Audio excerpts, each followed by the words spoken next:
If I were sitting out there, I would be sitting. But if y'all want to stand, stand. I have to stand. So.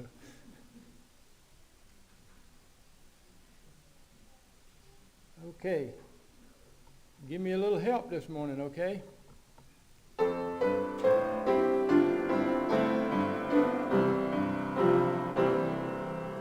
Wonderful, merciful Savior, precious Redeemer and friend, who would have thought that a lamb would rescue the souls of men? Oh, rescue the souls of men. Counselor, Comforter, Keeper, Spirit we long to embrace. You offer hope when our hearts are hopefully lost away. Oh, we hopelessly lost away. You are the one that we praise. You are the one we adore. You give the healing and grace. Hearts always hunger for. Oh, our hearts always hunger for. Almighty infinite Father, faithfully loving your own.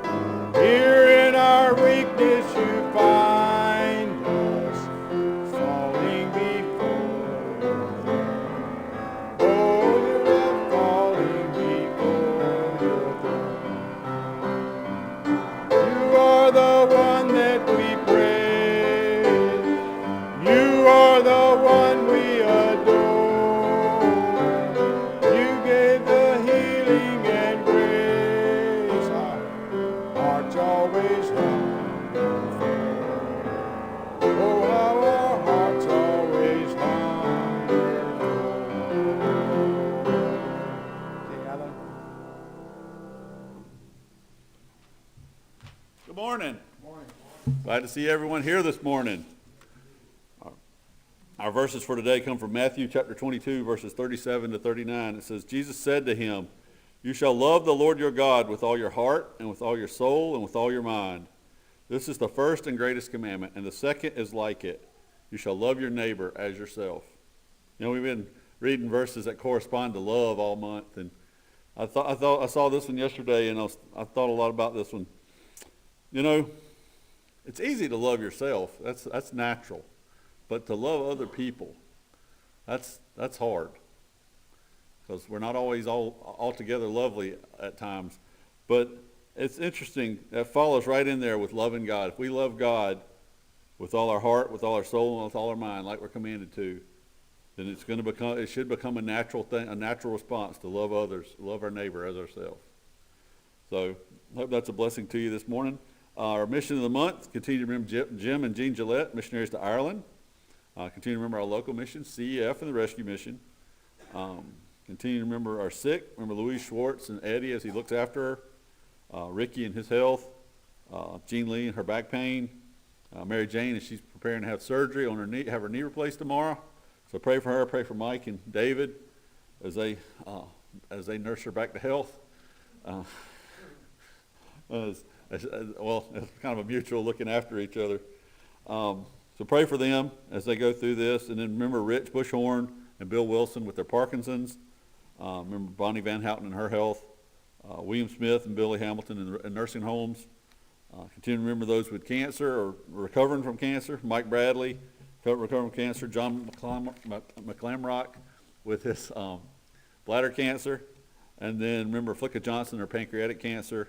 And Brenda Puryear with her colon cancer. Also pray for her salvation as well.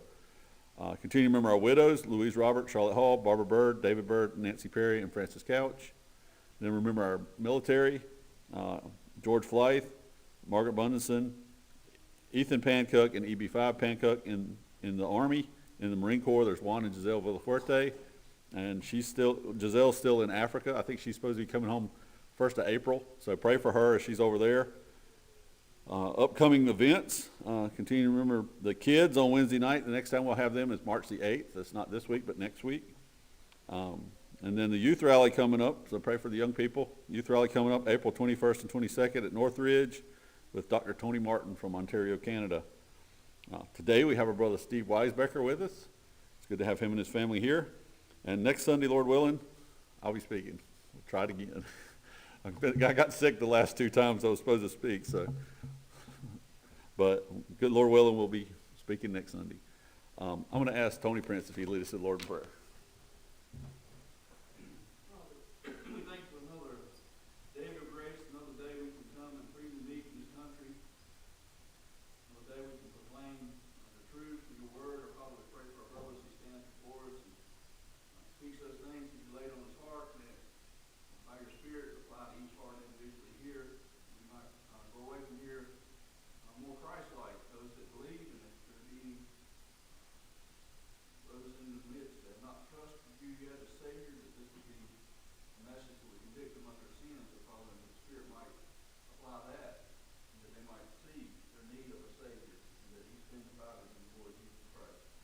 Thank you for those that have been recovering from surgery or sickness. So Father, we see ups and downs. It's not a straight line recovery. We realize that, our Father, there's peaks and valleys in that as well as in our lives. So Father, we all have been through something similar. And, just during the times when it's low, it seems like it's long-term illnesses and struggles that seems even more burdensome. So we pray for them, our Father, to encourage them as they try to regain their strength and their somewhat normalcy of life. And then, our Father, there's so many listed on board that were going through different cancers and illnesses. So Father, especially thank you, John Clamrock. I understand he's pretty low. Father, we pray for him and his family. Liz was having much difficulty in her treatment, Father, and then Brenda Troyer is definitely struggling, late stages of cancer there, but more than that, Father, the prayers of her mother would be answered even now, Father, where she prayed all those years for her daughter. And even lived with her there till to the end, her Father, and just the coldness of Brenda's heart, Father, just speaks of our hearts. We know, apart from your grace, we would be just like that. So, Father, we pray for her. Those that have opportunity, we know that there's some contact with some of our members here. They have opportunity to try to encourage her to consider those things that her mother has spoke to her. Consider those things that she's heard from your word in the past, her Father, that you can break that heart of stone. Father, we pray for others we know, others have family members we prayed for decades. Father, help us not to grow weary in praying and bring them before your throne, Father. Thank them throughout the week, Father, throughout the day. So we pray for that, Father, to that end. And all of this will be for your glory and honor, Father. We don't take any credit for any of these things, any salvation of anyone. Father, it's totally a work of your grace and mercy. So we thank you for it.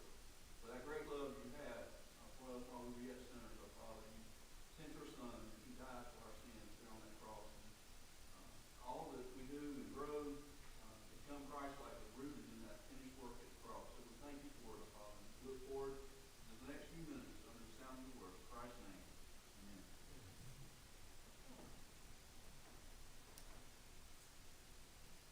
David is, quote, under the weather this morning, so Mary Jane couldn't come. But to give you a little insight into David, Mary Jane has been with him probably 98% out of 100 days. And when she goes to California or she goes to Virginia, I say, David, while cat's away, the mice is going to play. And I asked him, I said, do you want me to use that expression this time? He said, nope. And I said, well, what do you want me to say? And we finally, it takes a little bit of time. But he says, while Mom's away, we will pray. So, and when he prays, he does like that. And to give you another insight, I've gone through a rough time. But whenever there's any good news, if you're within a mile, ah, he gives that, and bless his heart. But 6:50 tomorrow morning she'll be going in, so just continue praying. And by the way, we have enough food that if the Ukrainians invade, we'll last a week or two. So, all right, that's enough of that.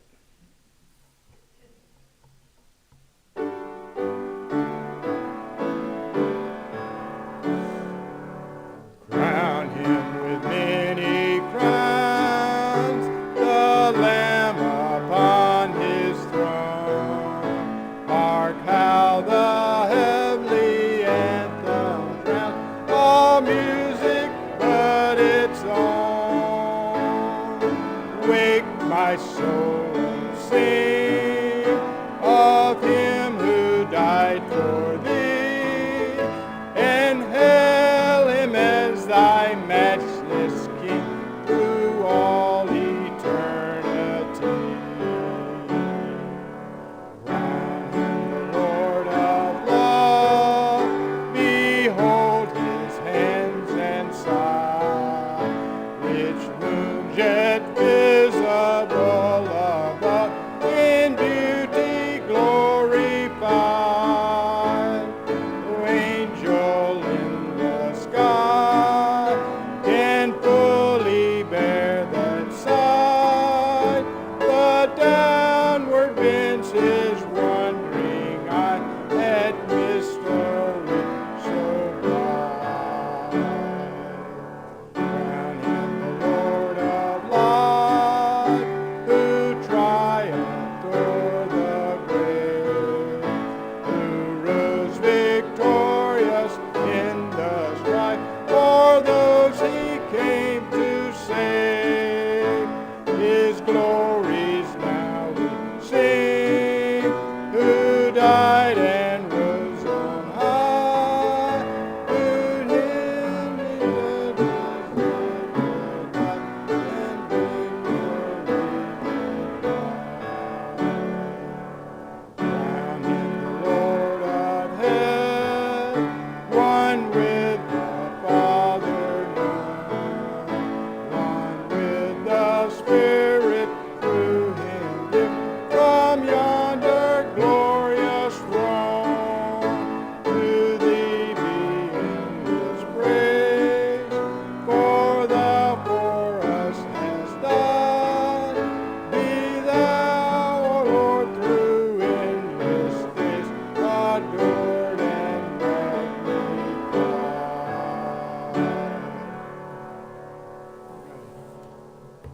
Okay, Steve. So good to have you and your family here.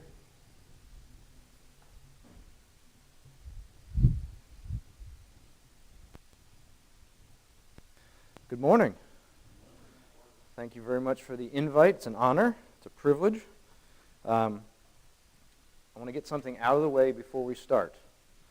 I spoke a couple weeks ago at Fair Bluff back in Charlotte, and someone came and talked to me afterwards. Black nail polish on my nail. I smashed my finger, and that's why my nail is purple. So now it's not a distraction. You'll see it. It is what it is. It's with you. This morning, I'd like to look at the life of Caleb and look at it from the idea of him as an example for us. Looking back at the lives of those that have gone before us in the faith, in looking at the record of what they did and how they lived can be both convicting and encouraging. So, for example, biographies. When I was back in, junior high, I read the biography of Nate Saint. Nate Saint was the 5 missionaries that went to South America and were killed by the cannibal tribe, the Alca Indians. And he went with Jim Elliot, would be the name that most people recognize. But Nate Saint was the pilot for the group. And I read his biography as a junior high age kid, and it had a great impact on my life. And so today we're going to look at the life of Caleb, a man who, as we look at the record of his life, he ran the race of life well. He ran it as he should have. So turn, if you would, to the book of Numbers, And we're going to begin to look at the life of Caleb. He was one of the 12 spies that went into the Promised Land, brought back the report to the people of Israel, and then, as we know, the people of Israel decided they were going to reject God's plan for them. So we're going to look at Caleb's life, starting in the book of Numbers, chapter 13. Now we're going to start in verse 1, Numbers chapter 13, and we're going to read verses 1 through 6. Numbers 13, starting in verse 1, the Lord spoke to Moses, saying, "Send men to spy out the land of Canaan, which I am giving to the people of Israel. From each tribe of their fathers you shall send a man, every one a chief among them." So Moses sent them from the wilderness of Paran, according to the command of the Lord, all of them men who were heads of the people of Israel. And these were their names: from the tribe of Reuben, Shemua the son of Zaccur; from the tribe of Simeon, Shaphat the son of Hori; from the tribe of Judah, Caleb the son of Jephunneh. And so we see that early in Caleb's life, I say early, Caleb was about 40 years old when he was chosen to be a spy, to represent the tribe of Judah as a spy going into the land. And it's key because he was one of the whole tribe of Judah. He was one of 12. He was in an exclusive group here. But the tribe of Judah, his relatives, looked at him and said, "That's the guy we want. We want him to represent us and to go spy out the land and tell us what it's like." That was the reputation that Caleb had. If you look at verse 2, Moses says, "From each tribe of their fathers, send a man, every one a chief among them." A chief among them. So Caleb was considered a ruler, a leader, a chief amongst his family. And so the question comes, are we living in such a way in our lives that those around us say, that person's a chief, they're a leader, they're living for the Lord? We also see that Caleb stood for the Lord. So turn over to chapter 13, verse 30. And in verse 30, we see, "But Caleb quieted the people before Moses and said, 'Let us go up at once and occupy the land, for we are well able to overcome it.'" The report had come back. It's a beautiful land. It's plenteous. They had a cluster of grapes so big, it took 2 guys to carry it. It was a beautiful land, flowing with milk and honey, they said. But there's an issue. There's giants. There's walled cities. It's going to be tough. So 10 came back with the report of, we don't recommend it. We're scared of what will happen. And 2 came back and said, no, we need to follow, as verse 30 says, Caleb quieted the people and said, "Let us go up at once, for we are well able to overcome it." Caleb trusted that the Lord would give them exactly what he had promised, that land. No matter what the obstacles were, no matter what the challenges were, Caleb had faith. Caleb and Joshua were the 2 minority report, as it were. Now stop and think about it. These guys walked into the land, walked around the land, and then traveled back by foot. So their trek back, after having examined the land, took some time. Think about those conversations that were happening on the road back. Well, hey, Caleb, what are you going to tell everybody? What's your take? Hey, Joshua, what are you thinking? Are you thinking this is a good idea, a bad idea? These are the conversations, the text doesn't tell us this, but these are the conversations I imagine happening as they're walking back to the encampment of the Israelites. What are we going to tell them? What is our report going to be? What are we going to report? In the peer pressure that would have started to build as the groups separated, and you realize that there's 10 that say, yeah, we're not going, and 2 that say, oh yeah, let's go. Imagine the pressure on the 2. All these 10 other guys saying, no, we don't want to go. Caleb, come on, think about it. It's not logical, man. They got walled cities on top of hills. They've got giants.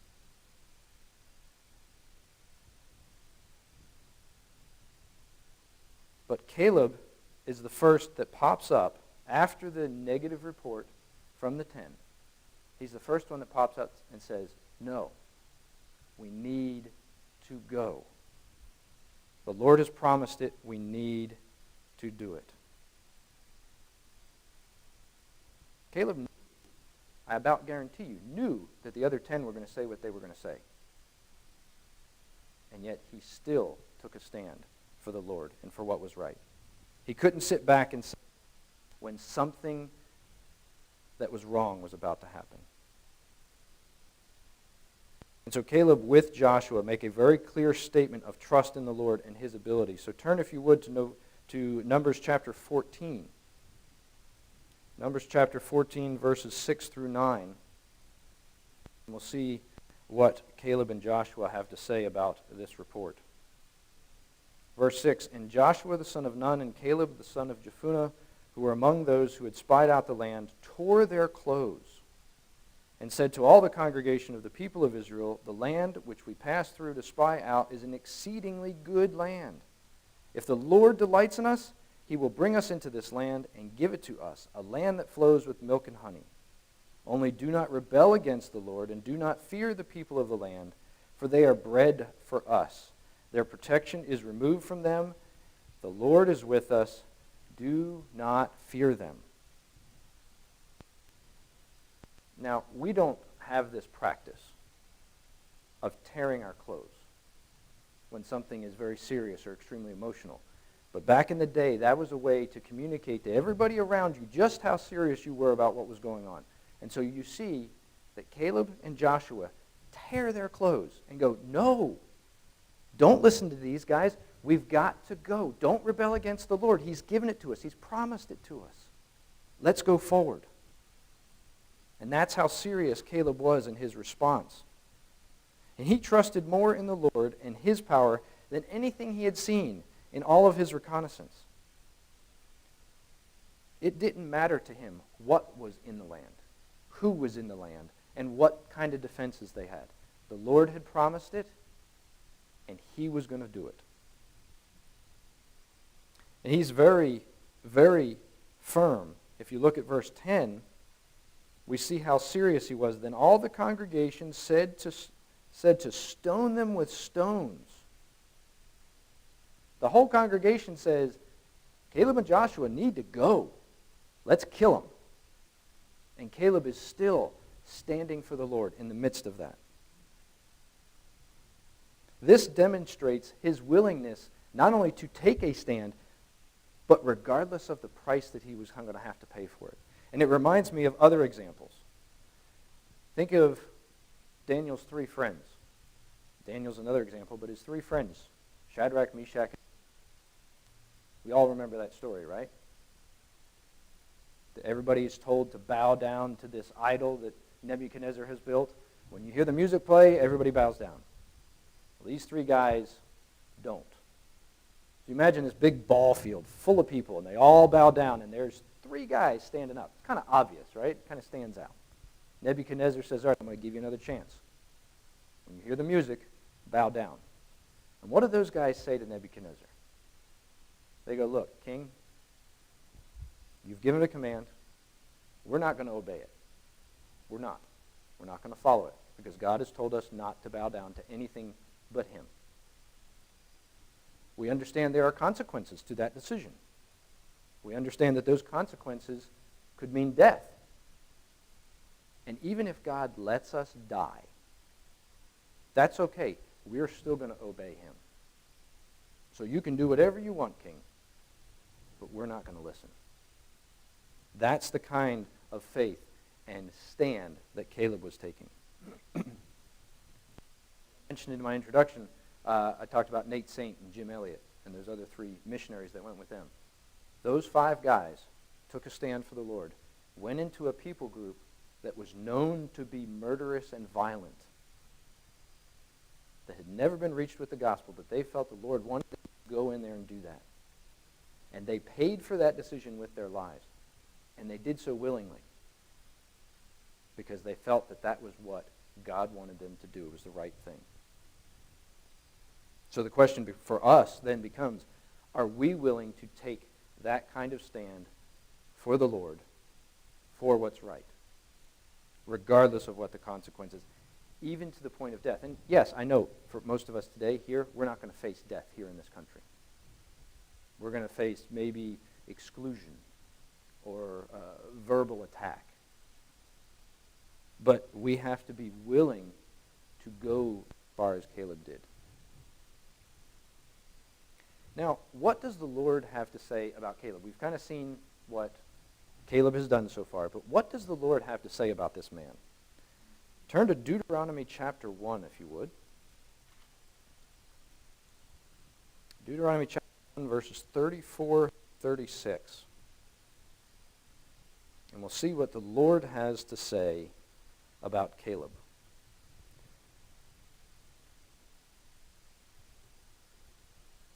Deuteronomy 1:34, and the Lord heard your words and was angered, and he swore, not one of these men of this evil generation shall see the good land that I swore to give to their fathers. So all of those that decided they didn't want to go into the land, the Lord's saying, I'm not going to let them see it. With the exception of, verse 36, Caleb, the son of Jephunneh, he shall see it, and to him and his children I will give the land on which he has trodden. Notice what the end of verse 36 says, because he has wholly followed the Lord. That is the Lord talking about Caleb. That's not other people. That's what God said about this man. He said, he has wholly followed me. So even in the midst of God's anger, his condemnation, his judgment upon the children of Israel in that generation, in the middle of all that, he goes, except for Caleb, and later on you'll see Joshua as well, is lumped in and given that reprieve from that death sentence. But the Lord says about Caleb, he wholly followed me. What a stellar endorsement from the Lord.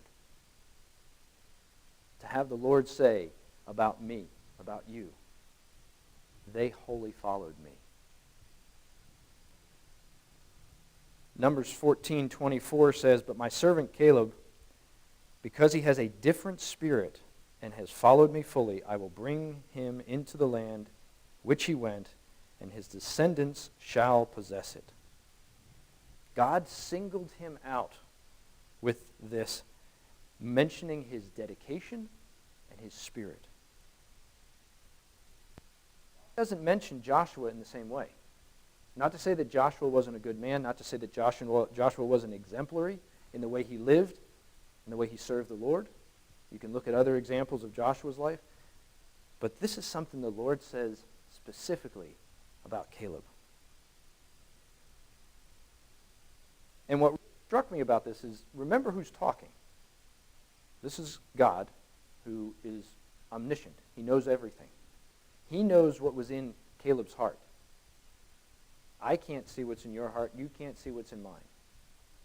So I may be able to praise you based on the outside, not knowing what's inside. Same could be said for me. But this is God talking about Caleb. He knows what's in Caleb's heart. The good, the bad, the ugly, all of it. And this is what the Lord has to say about Caleb. He wholly followed me. Nobody has a spirit like Caleb. What a measure of praise from God.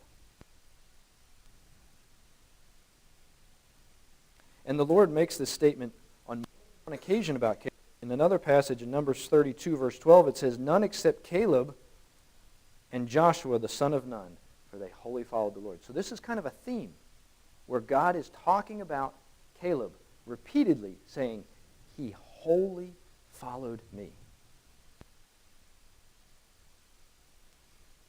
So what does the Lord have to say about us? What does he have to say about me, about you? Does he say, they wholly followed me? They had a different spirit than those in their generation? Are we different internally, where it matters? but it'll flow out in the way we live. Are we different enough that the Lord says, that one follows me wholly? But is my life showing that to you? The way that I live, can you see the Spirit that He's given me? That should be our goal. What about Caleb's standing in his community? As I mentioned earlier, when we first met Caleb, he had a good reputation within his tribe. Remember we said at the beginning in chapter 13, you shall send a man from each tribe of their fathers, everyone a leader among them. So this reputation was something that had been built up over 40 years because, as we said, when Caleb became a spy, he was about 40 years old. So this is 40 years, let's say 25. Take away his childhood because all of us as children had ups and downs. But as an adult, he has led a life that those around him said, that's the guy we want. That's a good guy. He is consistently doing what is right. He is following the Lord. He has a different spirit than those around him. And so because of his consistent life, because of his consistent spiritual dedication, he is given this responsibility. What's our reputation? What do others around us say about us? Do we have a good reputation? Do we have a bad reputation? The way you get a reputation like Caleb is you daily, day in, day out, week in and week out, live differently. Have that unique spirit. That spirit that says, I follow the Lord no matter what the cost, no matter what the consequences, no matter what I have to go through. I'm going to follow Him. Then we get to see Caleb down the road. Turn to Numbers chapter 34. Numbers chapter 34, verses 16 through 19. And we get to see Caleb a little bit later. 40 years have gone by. The children of Israel have wandered and wandered in circles in the wilderness. And now that generation that said we're not going into the land is all gone except for Caleb, Joshua, and Moses. Now we know that Moses doesn't make it into the promised land. But those are the only three left of that adult generation that is standing there at the edge of the promised land, getting ready to go in. Numbers chapter 34, verse 16, the Lord spoke to Moses, saying, These are the names of the men who shall divide the land to you for inheritance. So the Lord's giving Moses a list. This is who needs to be dividing the land up. Eleazar the priest and Joshua the son of Nun. You shall take one chief from every tribe to divide the land for an inheritance. These are the names of the men of the tribe of Judah, Caleb the son of Jephunneh. There he is again. He's still, 40 years later, the tribe of Judah is still looking to Caleb as a spiritual man, as a leader, as somebody who will do the right thing. So he's now 80, and he's still consistently living for the Lord.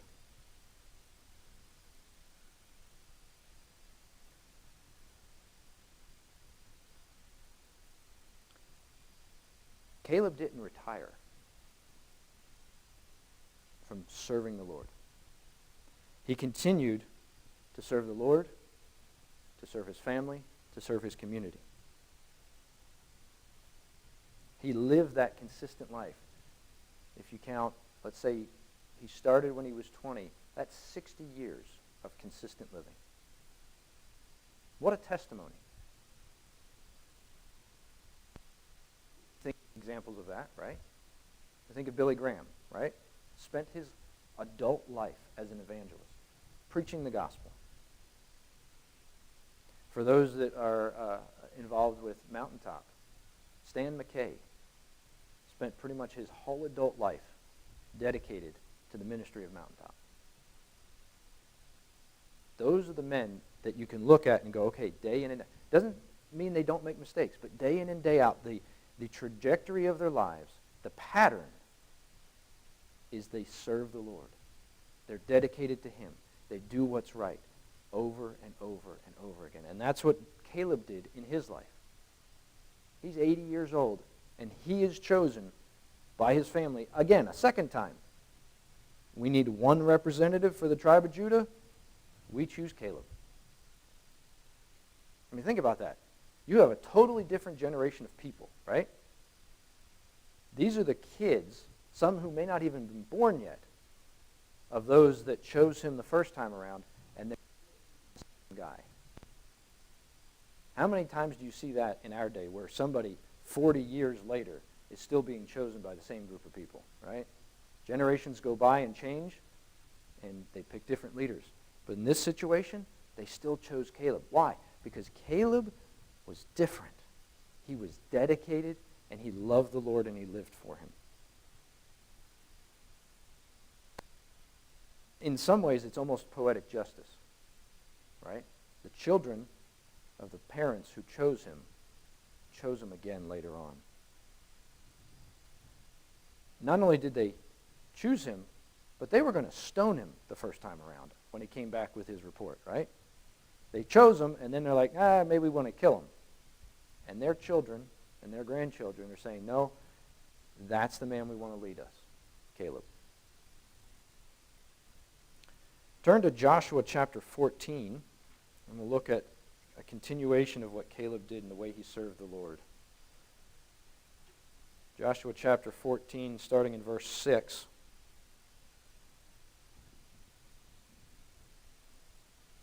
Caleb is now getting ready to go into the promised land, and he is claiming the promise that was given to him. He's claiming God's promise.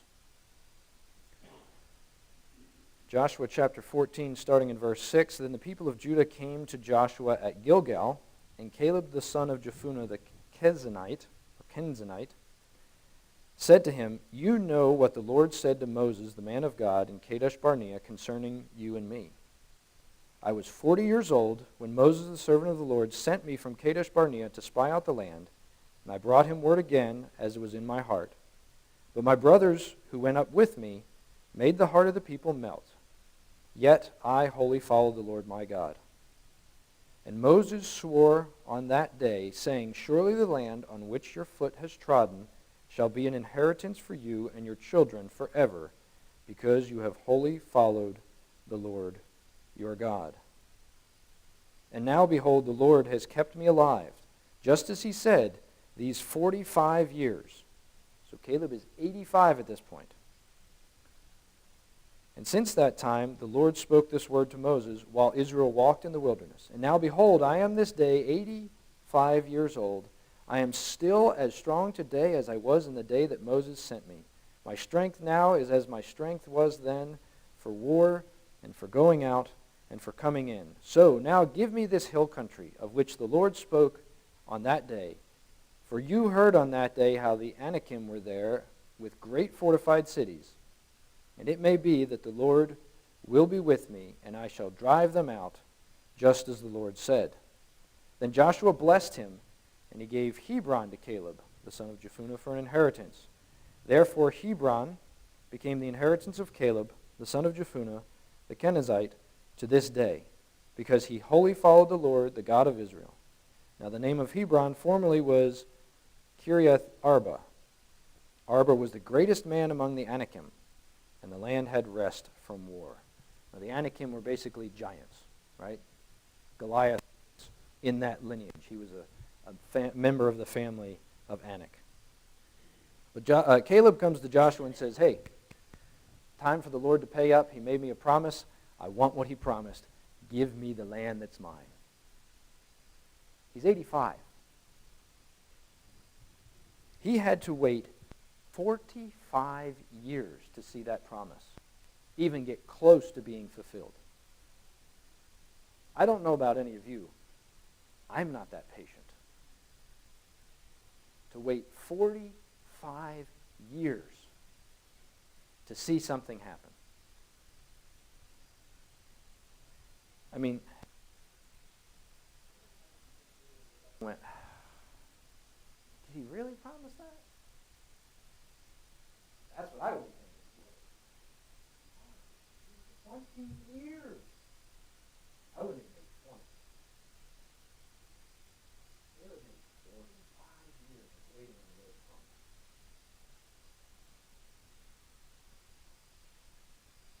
Would I still believe that God promised to a delay of 45 years? I think of examples of those that have prayed for loved ones. My parents got saved when they were about 30 years old. They came from a Roman Catholic background. My grandparents did not take this news very well. My grandparents continued to be nominal Roman Catholics, and my parents prayed for them. My dad prayed for his parents constantly for years. And we got a report. We had to trust that what we heard was true, that my grandfather, 2 days before he passed away, was visited by a Baptist pastor who shared the gospel with him, and he got saved. We have to trust that report. But my dad faithfully prayed for my grandfather. My grandmother got saved 2 or 3 years before she passed. Again, my dad and his parents for decades. I don't know that I have that kind of faith, that kind of trust, that kind of dedication. But that's the kind of dedication that Caleb had. He exemplified it. 45 years.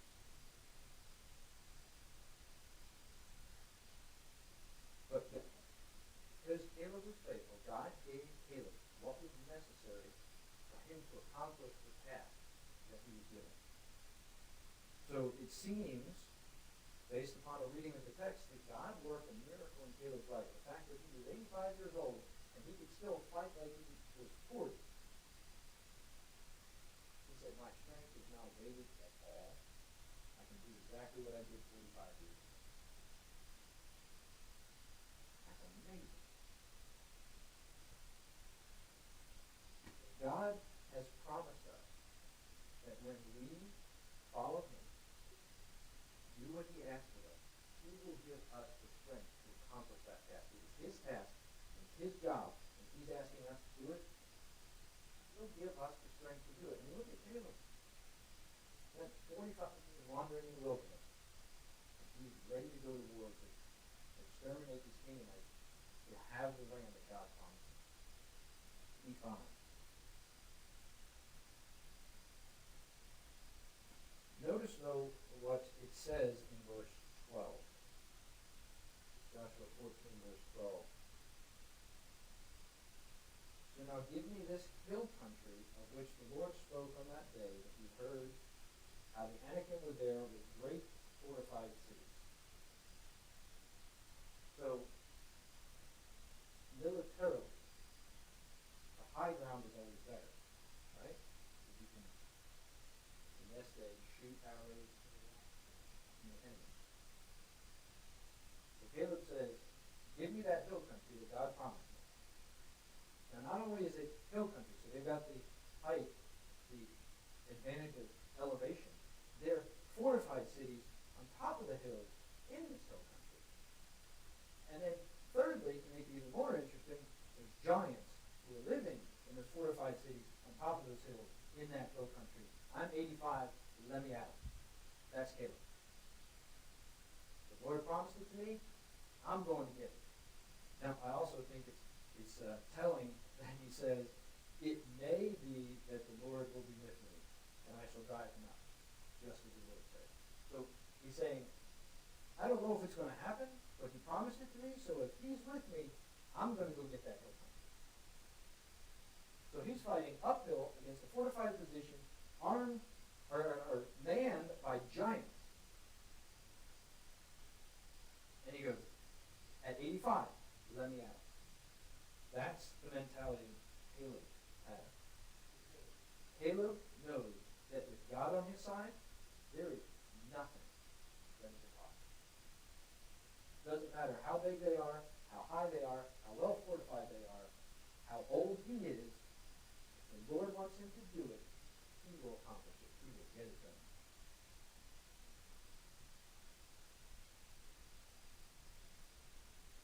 Now what about Caleb's legacy? So we've seen him at 40.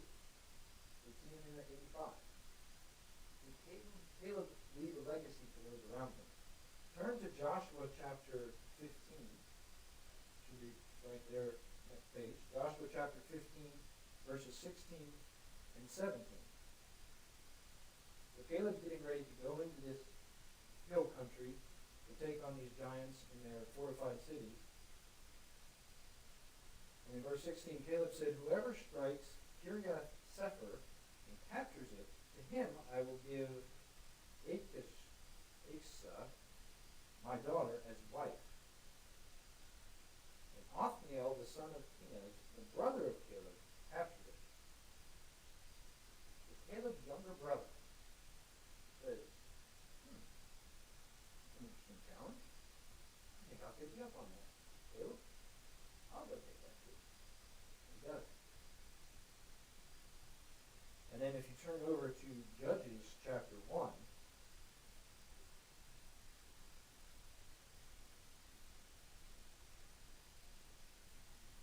verses 12 and 13, you see the same thing. Caleb's younger brother, Othniel, goes and captures that city. With God's help, he did that. But what else do we learn about Othniel? Turn to Judges chapter 3, starting in verse 7. Judges chapter 3, verse 7. "And the people of Israel did what was evil in the sight of the Lord. They forgot the Lord their God and served the Baals and the Asherah." So we see that Israel is following the pattern they do throughout the book of Judges. They fall away from the Lord. They become punished, judged, and oppressed by the nations around them. They call out to the Lord for help. God sends what they call a judge, a leader, to come and save them. They do well, they kill off the oppression, and then they start to spiral in.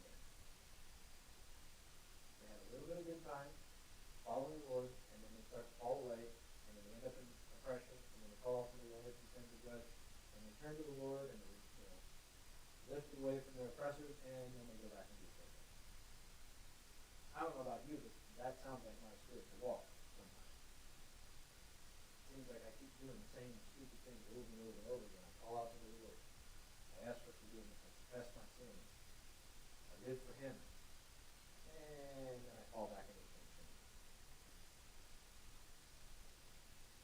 So let's continue. Verse 8. "Therefore, the anger of the Lord was kindled against Israel, and He sold them into the hand of Husham-Rishathaim." I love some of the names of Judges. They're really cool. "King of Mesopotamia, and the people of Israel served Husham-Rishathaim for 8 years. But when the people of Israel cried out to the Lord raised up a deliverer, or a judge for the people of Israel, who saved them. Othniel, the son of Kenaz, Caleb's younger brother." So you see the impact that is had in this family tree.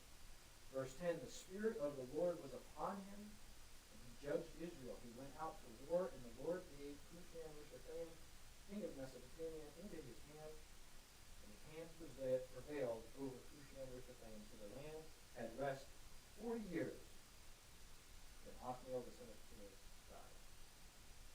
So this is the legacy of Caleb, right?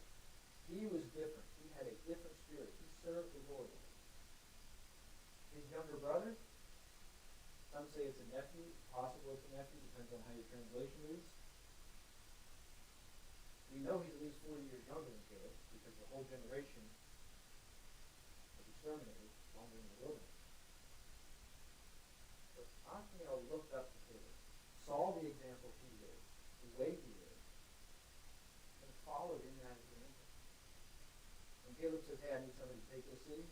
Othniel's like, pick me, pick me. And he goes and takes it. When Israel was being oppressed by the king of Mesopotamia,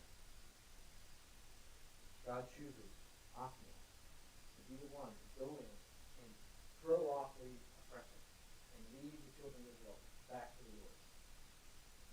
And they followed the Lord for 40 years until Othniel died. And then they started the pattern again, over and over and over again. But this is the legacy of Caleb. And so the question is for us, who are we influencing? What kind of legacy are we leaving? Are those around us, in our family, in our fellowship, that we serve in different ministries with? Do they look at us and go, I need to follow his example. I need to live like that. I need to live like her. She's a great example. Are we leaving that legacy? Are we influencing those around us for the Lord in the way that we live? Am I influencing others for good to make them better servants of the Lord, like Caleb did with Othniel, with others? Remember, we saw the pattern of his life. At 40, he was chosen to be a representative. At 80, he was again chosen to be a representative. At 85, he said, I don't care what the odds are, with the Lord's help, I can do what he wants me to do. And then we see Othniel, after following Caleb's example, and it says, the Spirit of the Lord was upon Othniel. He followed Caleb's example. Are we living like Caleb so that others will follow and follow our example? Caleb lived all of his adult life in such a way that he was recognized as a leader and was commended by God himself for his exemplary life. Remember that passage we read? The Lord said about Caleb, he's got a different spirit. He's special. Caleb started his life well. He finished his life well. And the same be said for us. Are we living such a way that regardless of what stage of life we're in, that others will look at us and go, they've got a different spirit. There's something about them. Are we setting an example? Are we leaving a legacy? For those of you younger, are you living so that others look at you and go, that one will teach us a leader. Give him a couple more years, give her a couple more years, and they're going to be empowered. I can tell the Lord is with them. Are those in the older generation happy at what they see in your life as a younger person? Or are they looking at you and fearing what the future may hold? For those of us that are a little further down the path of life, are we living in such a way and continuing to live in such a way that we finish the race well, that we finish as strongly as we started? So many times people start well, but don't finish well. You can look throughout the Old Testament, different individuals that may have started well, but then went off the rails later in life. And then for those of you that are getting towards the end of your journey here on earth, are you still living for the Lord? Are you still setting an example, leaving that legacy? Are you seeking to do the hard task, trusting that the Lord will give you that strength, because it's what he wants you to do, and stepping out in faith and doing it?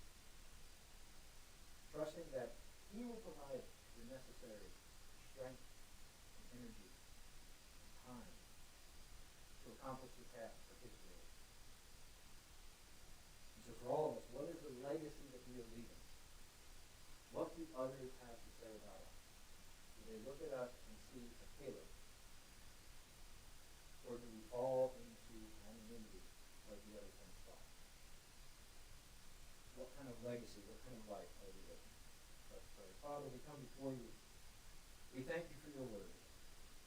We thank you for the examples that you have given us throughout your word, both good and bad examples. You don't sugarcoat it. You don't gloss over it. You show the weaknesses and the failings of your people. But you also show those that set forth a good example, like Caleb, that show us how we should live our lives in such a way that we will be honoring to you, that you will say that we have a different spirit about us, that we are wholly dedicated to you, and that others would see us as an example. Help us to today, this week,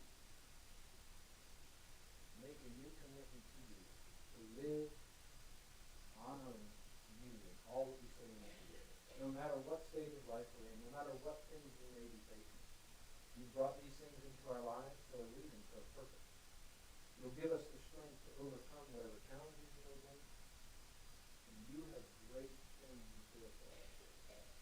Help us to trust you, your promises, and to step out in faith and obey you, so that we may set the example and leave the legacy that Caleb did in his life.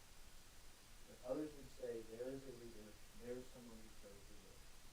Help us to be faithful to you. And again, thank you for your love for us and for all that you do for us. In Jesus' name.